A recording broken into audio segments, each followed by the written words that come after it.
আর বিপদ আসলে এটাকে নেগেটিভলি নেবেন না। সব সময় বিপদ আপদ এটা অনেক পজিটিভ ভালো জিনিস আমাদের জীবনে বয়ে নিয়ে আসে।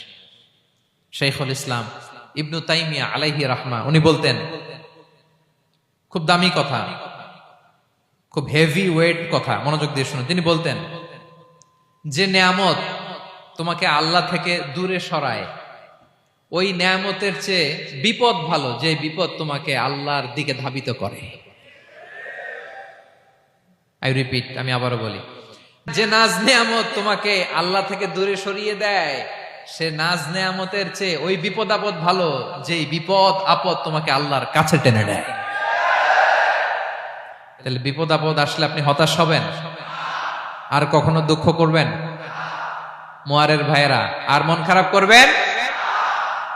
আপনি খেয়াল করে দেখেন, বিপদ আসলে আমরা আল্লাহরে ডাকি বেশি। যখন অসুস্থ আপনি খেয়াল করেন তো, আল্লাহ আল্লাহ তুমি ছাড়া বাঁচানোর কেউ নাই, আল্লাহ তুমি হেফাজত করো, আল্লাহ তুমি সুস্থ করে দাও।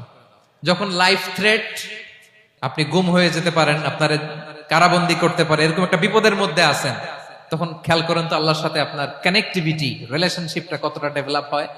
কারণ বিপদে পড়লে আমরা আল্লাহরে ডাকি বেশি।